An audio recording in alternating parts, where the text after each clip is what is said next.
जी तमाम देखने सुनने वालों का सरवर का सलाम मसरून का मतलब आपको दुनिया आखिरत की कामरानी अता करे। जी आज बड़ी अहम खबर है और बड़ी इंपॉर्टेंट खबर है और अल्हम्दुलिल्लाह हस्बे रवायत सबसे पहले मैं इसे रिपोर्ट कर रहा हूँ। दो तीन खबरें हैं बड़ी ज़बरदस्त है, नाकाबिले यकीन होंगी, लेकिन एक दो दिन के बाद सब के सामने ये अयां हो जाएंगी। 2 साल में पीटीआई ने जितनी कुर्बानी दी, जितनी एफर्ट की, जो जो कुछ किया, अल्लाह ताला ने उसका रिजल्ट देने के लिए कमिश्नर से प्रेस कॉन्फ्रेंस करवाई और ये सारी कुर्बानी के असरात कमिश्नर साहब की प्रेस कॉन्फ्रेंस की सूरत में सामने आए हैं। उसमें सारे रंगे हो गए हैं, जैसे कि मैं पहले भी बता चुका हूं कि उनके पास नाकाबिले तरदीद प्रूफ है, डॉक्यूमेंट्री, ऑडियो, वीडियो, जिसमें कौन कौन मुलव्वस है उनके पास ही नहीं, सारी ब्यूरोक्रेसी के पास है और वो बैरून मुल्क मुंतकिल कर चुके हैं और वो डट गए हैं सामने कि जो हमें मारना है मार दो, वह मरने के लिए तैयार। जब को पता मरने के लिए तैयार हो जाए ना, फिर उसका कोई कुछ नहीं बिगाड़ सकता। मैं रात बताया था कि एक बड़ी शॉर्ट मीटिंग हो रही है, उस मीटिंग के बाद आधी रात को एक वफद जाता है खान साहब के पास और वो एक प्लान लेके जाता है। जब वो खान साहब के पास जाते हैं, खान साहब को थोड़ा सा ब्रीफ करना शुरू करते हैं कि देखें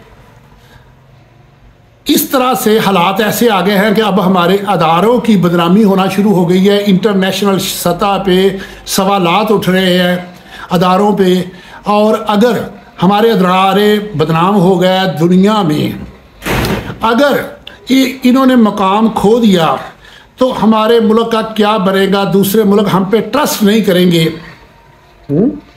तो हम चाहते हैं मिलके कोई ऐसा सलूशन निकालें कि अदारों की भी इज्जत रह जाए, आपके भी मामला हल हो जाए और मुल्क भी तरक्की कर जाए।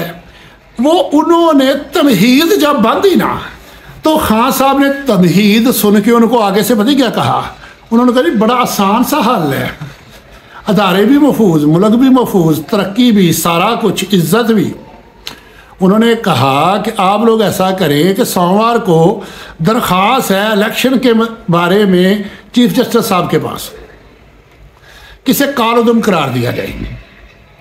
वो इलेक्शन कमीशन को बुलाएं, इलेक्शन कमीशन भी कहे कि हमारे पास बहुत ज़्यादा शिकायत पूरे मुल्क से आ चुकी हैं जिससे डाउट पैदा हो रहा है और लिहाजा हम कहते हैं इस इलेक्शन को कालउदम कर दो, चीफ जस्टिस साहब कालउदम कर दें, दोबारा इलेक्शन अनाउंस कर दो, हमारा बल्ला हमें वापस कर दो, लेवल प्लेइंग फील्ड दे दो, हम आपसे कोई तावन कोई मदद कुछ नहीं मांगते, सारे मैदान में आ जाए, जिसे अवाम मुंतखब कर देंगी वो आके हुकूमत बना लेगा और अदारों की इज्जत भी बहाल हो जाएगी दुनिया में, उनको मुकाम भी मिल जाएगा कि निचली सतह पे अगर ऐसा हुआ है तो इनके जो बड़े अदारे हैं वो आज भी इस काबिल है कि वो इंसाफ करते हैं।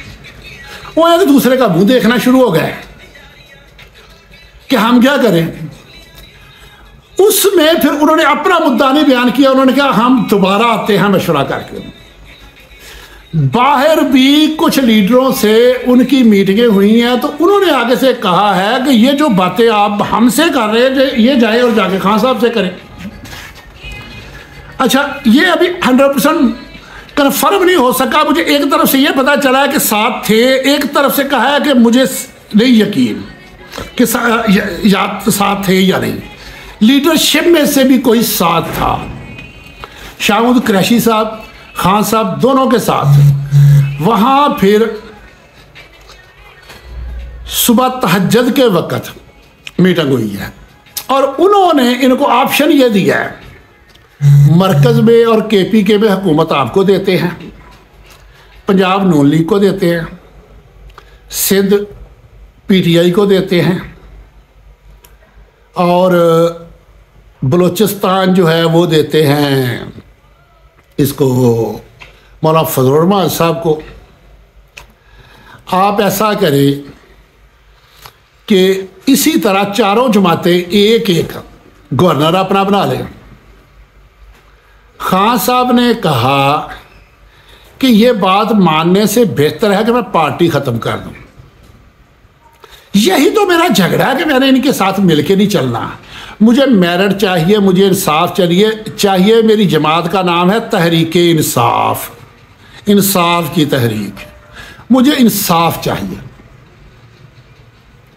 उन्होंने कहा कि देखिए, फिर ये हम ऐसा करेंगे कि पिंडी की सीटें कुछ आपको देंगे, उसमें कार्रवाई कमिश्नर के खिलाफ होगी और ये कहेंगे कि जो कुछ किया दरा कमिश्नर का। कमिश्नर को ये पता था कि मैंने एक्सपोज हो जाना है, इसलिए उसने इल्ज़ाम ऊपर लगा दिया है और ऊपर वालों को बचा के कमिश्नर को सज़ा दे देंगे, चंद एक आरओ को दे देंगे। तो खान साहब ने कहा नहीं, उस कमिश्नर के साथ साथ उसके जो बेनिफिशरी हैं, अगर उनको सज़ा नहीं देते मेरी और आपकी जान हो। फिर उन्होंने कहा कि हम ऐसा करते हैं कि इलेक्शन कमीशन में जो दरख्वास्तें हैं, कुछ सीटें वहाँ से आपको दिलवा देते हैं, कुछ सीटें आपको हम दिलवा देते हैं ट्रिब्यूनल से, कुछ ऊपर से जाके हाई कोर्ट और सुप्रीम कोर्ट से। खान साहब ने कहा है कि ये जो आप कह रहे हैं ना, इसके लिए मुझे मुज़ाकरात की ज़रूरत नहीं, ये तो वैसे भी होना है, आप ना करो। खान साहब ने कहा है कि सीधी सीधी बात है, या तो 100% 45 फार्म के मुताबिक रिजल्ट दे दो, जिसकी जहां जो हुकूमत बनती है वो अपनी बनाए। उन्होंने कहा कि मुल्क में बड़े बड़े बिजनेसमैन दूसरी पार्टियों में है जो कि सारे के सारे डरे हुए हैं, खौफजदा हैं। आप भी जानते हैं कि सियासतदान भी बिजनेस कर रहे हैं, इस तरह मुल्क की मुईशत को नुकसान होगा। तो खान साहब ने कहा मेरी लड़ाई, मेरी जंग सिस्टम से है, अफराद से नहीं। मैंने अपने नबी की सुन्नत अदा करते हुए फतह मक्का के मौके पे जिस तरह उन्होंने माफ़ किया, मैंने सबको माफ़ कर देना है। मेरी जंग सिस्टम से है, मैंने सिस्टम को ठीक करना है, सिस्टम को दुरुस्त करना है कि आइंदा कोई बंदा कोई कुछ ना कर सके, कोई धांधली करना चाहे धांधली ना कर सके, कोई करप्शन करनी चाहे करप्शन ना कर सके, कोई बैनुल अक़वामी ताकत मुल्क को यूज़ करना चाहे यूज़ ना कर सके। मैंने हर अदारे को, हर एक को एक आइन और सिस्टम के तहत लाना है। अच्छा, एक और बात भी हुई, वहाँ ये भी कहा गया कि आप 18वीं तरमीम को नहीं छेड़ेंगे। उसने कहा मैंने पहला काम ये करना है। वो तरमीम ही मुल्क की जड़ों में बैठी है कि सूबों के लिए मखसूस रकमें रख दी गई हैं, वो उनको दे दो, और उनको देने के लिए भी मरकज को कर्ज उठाना पड़ता है, फिर अपने मामला चलाने के लिए भी कर्ज उठाना पड़ता है। मैंने ये करना है कि जो रेवेन्यू इकट्ठा होगा उसमें से परसेंटेज होगी सबकी, और मैं सबको दूंगा। वो मेरी जिम्मेदारी है, मैंने क्या करना है। जब अवाम ने मुझे ये मैंडेट दे दिया है और मैंने जो अवाम से वादे किए हैं, जिस बुनियाद पे मुझे मैंडेट मिला है, मैंने वो वादे पूरे करने हैं। अब जनाब 24 घंटे का मजीद सोचने का वक्त लिया गया है।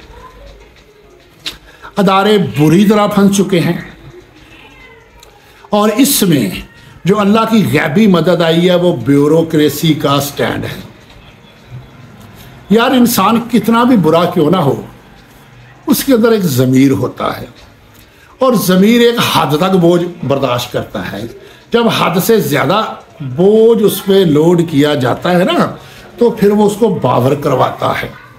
और सबसे बड़ी बात है, ये हमारी नौजवान नस्ल है जो उस ब्यूरोक्रेसी के घरों में भी बच्चे हैं, मुक़्तदरा के घरों में भी बच्चे हैं, उनकी ख़वातीन हैं, उन्होंने उनका जीना हराम किया हुआ है। और इंशाअल्लाह ताला सब लोग दुआ करो। मैं 8 फरवरी को पोलिंग स्टेशन पे था और मेरे इर्द गिर्द के पोलिंग स्टेशनों के रिजल्ट भी वहाँ मेरे पास आ रहे थे। तो वहाँ को 200-250 कारकुन था, उन्होंने ढोल ले आए, बंगड़े, नारे। तो मैंने सबको चुप करवा के कहा कि जब रिजल्ट आ रहा है तो अल्लाह का शुक्र अदा करो और साथ साथ दुआ करो ये जो रिजल्ट आ रहा है ये आगे तक ऐसे ही चले, नोटिफिकेशन तक यही सिस्टम जाए। तो मैं वर्करों से कहता हूं, साथियों से कहता हूं, आपकी कुर्बानी रंग ले आई है और इंशाअल्लाह ताला ये ऐसे लम्हों की बात है, बहुत अच्छा रिजल्ट, बहुत ज़बरदस्त रिजल्ट आने वाला है। और मैं फिर वही बात करूंगा कि ये ना देखो कौन कहता है, ये सब देखो कि क्या कहता है। मेरी हर वीडियो उठा के देखो, जो मैं कबल अज़ वक़्त बताता हूँ वो बाद में होता है। ये मेरे अल्लाह का फजल है कि मेरे अल्लाह ने कोई मेरे लिए निज़ाम सिस्टम को इस तरह से बनाया हुआ है कि मेरे पास ऐसे खबर आ जाती है जैसे मैं आंखों से देख रहा होता हूँ, जैसे मैं वहाँ मौजूद होता हूँ। हर जगह पे, हर मुकाम पे आपके हम ख्याल लोग मौजूद हैं। अब वो देखते हैं कि हम किसे बताएं जो हमारा तहफ़्फ़ुज़ कर सकता है।